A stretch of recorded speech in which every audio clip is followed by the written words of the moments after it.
Could you just give us your overview of how you thought you and Kevin Stefanski uh, worked and played off each other in your first draft together? And I know you opened up by saying that you got guys who fit and filled some needs, but is there a big picture accomplishment that you come away with as a major takeaway? Yeah, I love working with Kevin. Just period. His insight, his calmness, his intelligence. It really doesn't matter the situation that we're dealing with, and certainly his presence is more than appreciated. Over the course of the last 3 days going through the draft, and it's not just his insight with how players married a scheme or his own individual evaluations, but he's also such a great thought partner in terms of strategy, not just X's and O's, but things we do on the personnel side or as we're thinking through things on the clock. So I really couldn't ask for a better partner really in any situation. And I'm really pleased with how our first draft has gone as a group. Big picture, Nate, probably need a couple days to think about that. You every game you go in with a game plan, and then you get hit with something and you got to adapt, and you're out of an injury happens, so you got to adjust.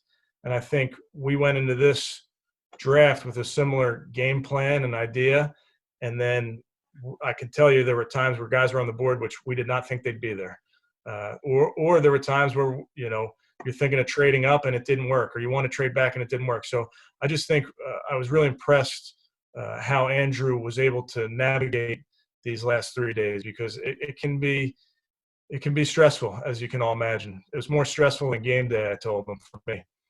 Yeah, I think he did a great job, and I think he's built for this. I think he's got the right demeanor. He's got the right amount of intelligence. Couldn't get into Penn, but again, not going to hold it against him. But really was very impressed with how he operated. He knew when to have everybody be very quiet, and he knew when to take in input.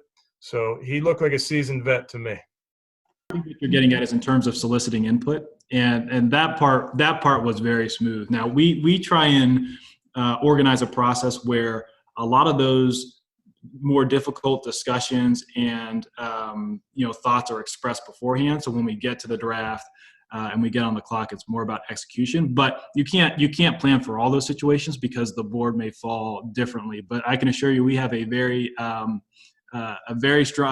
strongly opinionated group, which is a good thing because they push me on my own assumptions. They're not afraid to express when they disagree, and everyone does it at the proper times. And we just have so many different perspectives, whether it's college scouting, pro scouting, research and strategy, coaching, and that's really, really healthy. So we were at no shortage of ideas and the right perspectives in the room at the right time. But that's one of the things I'm probably most proud of from this weekend. Were they pushing you frequently? They always push me frequently, and I wouldn't have it any other way.